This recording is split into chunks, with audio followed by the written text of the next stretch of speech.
नमस्कार दोस्तों, ज्योतिष का सफर में नरेश गांधी का सादर प्रणाम। यह हमारा 155वां एपिसोड है जिसका नाम है 12 स्थान में सुखेश का फल। आज हम चौथे स्थान के विषय में जानेंगे जिसे सुख का स्थान कहते हैं। इस स्थान से हर तरह का सुख, घर, जमीन, माता, हृदय और हमारे विचारों की उत्पत्ति, ये सब इसी स्थान से देखा जाता है। इस स्थान के अदृश्य कारक है चंद्र और बुध। कोई भी जीवात्मा जब नया शरीर धारण करके अपनी माता के द्वारा इस दुनिया में आता है, वह एक बच्चे के रूप में होता है। बच्चे का पहला सुख उसकी माता का दूध होता है। इस दूध से ही उसे पोषण मिलता है। चंद्र को ही माता कहते हैं। एक माता ही अपने बच्चों में अच्छे संस्कारों का बीजारोपण करती है। यह स्थान जमीन का भी है। खेत में हम जितना बोएंगे उससे कहीं ज्यादा ये जमीन हमें देती है। जमीन से निकलने वाले धान्य से ही हमें पोषण मिलता है। ये स्थान घर का भी है। इंसान थका हारा जब घर आता है तो सुख का अनुभव अपने घर में करता है। कोई भी घर जमीन से जुड़ा होता है और जमीन पर दौड़ने वाले वाहन के सुख का स्थान भी यही है। वाहन हमें एक जगह से दूसरी जगह तेजी से पहुंचाता है। वाहन की गति से लाखों % ज्यादा हमारे मन की गति है। चंद्र हमारा मन है। मन की गति से ज्यादा किसी की भी गति नहीं होती। चौथा स्थान हमारे हृदय का है। यह हमारे मन में आने वाले विचारों का उद्भव स्थान है। यह स्थान डिग्री का भी है। बुद्धि का कारक है। बिना बुद्धि के कोई भी ज्ञान हम ग्रहण नहीं कर सकते। बचपन में मिलने वाले संस्कार पर चंद्र और बुध का प्रभाव होता है। मन के बिना पढ़ाई नहीं होती और न ही डिग्री मिलेगी। सुख का अनुभव चौथे स्थान से होता है और चौथे का मालिक 12 स्थान में जातक को कैसा फल देगा, आइए इसे जानते हैं।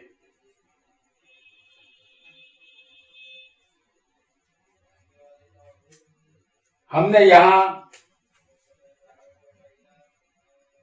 यहां मेष लग्न की कुंडली बना रहे हैं। इसे काल पुरुष की कुंडली कहते हैं।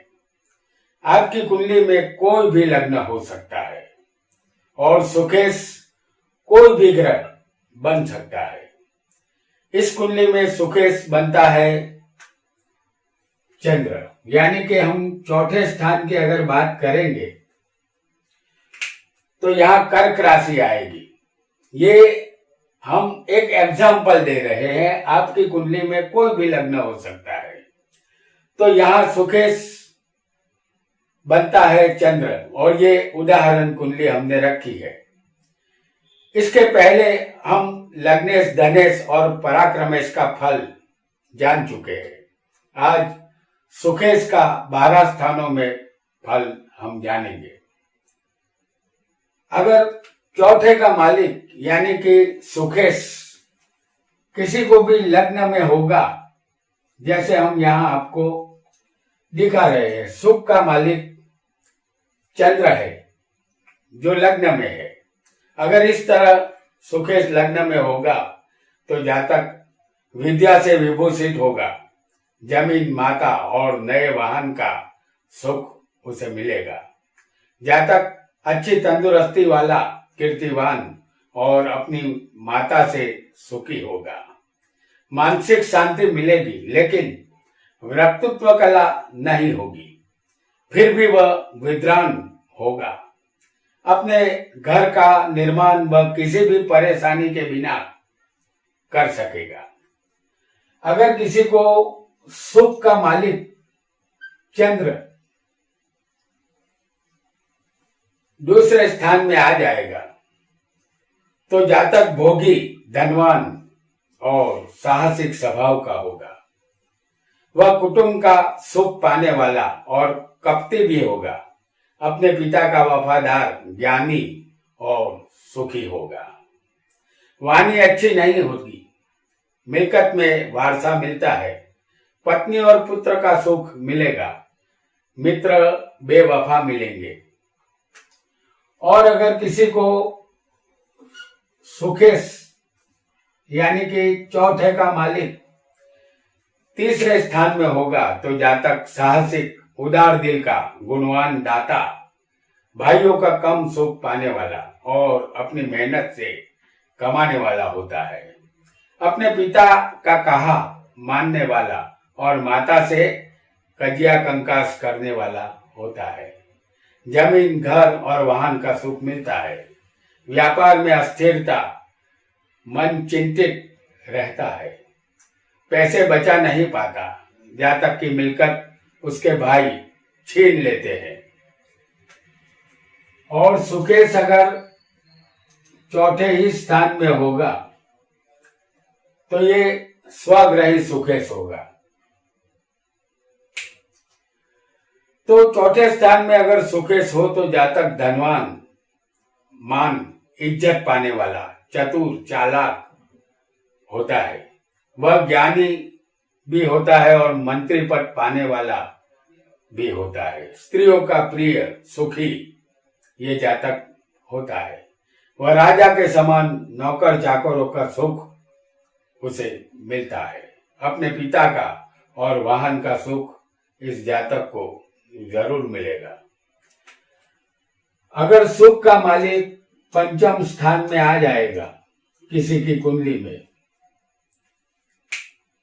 तो जातक गुणवान, मान पाने वाला, सर्व का प्रिय, सुखी, अपनी मेहनत से धन कमाने वाला होगा। उसके संतान बुद्धिशाली होते हैं।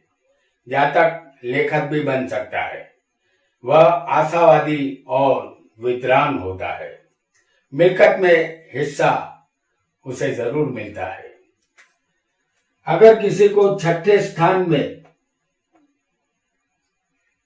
सुख का मालिक बैठ जाएगा तो जातक को माता का सुख नहीं मिलता। ऐसा जातक क्रोधी, चोर, दुर्जन और जादूगर होता है। उसके शत्रु होते हैं लेकिन वह उसे पछाड़ कर विजय प्राप्त करता है।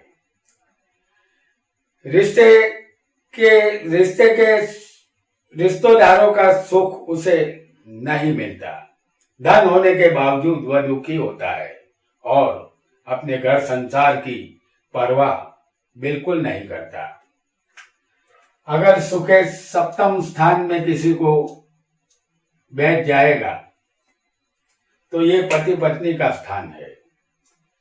सातवें अगर सुखेश होगा तो जातक पढ़ा लिखा होता है।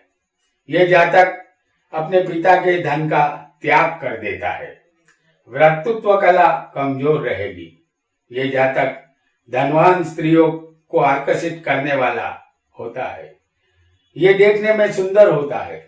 चौथे का मालिक इस स्थान में बलवान हो तो शादी जल्द होगी। अपना खुद का घर जातक बना सकेगा और सुखी होगा। अगर किसी को अष्टम स्थान में चौथे का मालिक यानी कि सुखेश बैठ जाएगा तो जातक को घर का सुख नहीं मिलेगा। पिता का सुख कम मिलेगा। माता और रिश्तेदारों से दुख ही मिलेगा। आर्थिक परिस्थिति बेहतर नहीं होगी। गुप्त धन शायद मिले, आयुष्य लंबा मिले, फिर भी रोगों का सामना करना होगा। धन मिलकर चली जाएगी। मेहनत के मुताबिक लाभ कम मिलेगा। और अगर किसी को सुख स्थान का मालिक भाग्य में आ जाएगा 9वें स्थान में तो जातक सबका प्रिय होता है। वह देव भक्त, गुणवान, मान पाने वाला, सुखी होता है। जातक बहुत ही धनवान और पिता की मिल्कत पाने वाला होता है। ये जातक धार्मिक और परदेश रहने वाला सुखी होता है। खुद के एक से ज्यादा घर इस जातक के जरूर होते हैं। और अगर किसी को सुखेश कर्म में बैठ जाएगा तो ऐसा जातक राजमान्य रसायन विद्या का जानकार और सुखी होता है। पत्नी का सुख मिलता है, वह धनवान होता है, उसके माता पिता दीर्घ आयुष्य के होते हैं। जातक विश्वासु, संतोषी, सरकार में उच्च पद पाने वाला, केमिकल, मेडिकल लाइन में दवाइयों का प्रतिनिधि बनता है। अगर किसी को लाभ स्थान में सुखेश बैठ जाएगा तो जातक गुप्त रोग से परेशान होगा, फिर भी वह उदार दिल, दाता और परोपकारी होता है। अपने पिता का मरते दम तक ख्याल रखता है। जातक तंदुरुस्त और दीर्घ आयुष्य का होता है। वह थोड़ा अभिमानी भी होता है और व्यापार से लाभ पाने वाला होता है। जमीन से ज्यादा इस जातक को फायदा रहेगा। और अगर किसी को सुखेश 12वें अंतिम स्थान में चला जाएगा तो जातक खराब और व्यसनी होता है। आलसीपन ज्यादा होता है। मकान का सुख नहीं मिलता। धन मिलकत हो भी तो एक दिन चली जाती है। जातक दुखी होता है, अपयश मिलता है। माता के साथ संबंध मधुर नहीं रहते, परदेश में रहना पड़ता है। तो दोस्तों, आज हमने 12 स्थान में चौथे स्थान का मालिक सुखेश क्या फल देगा ये जाना।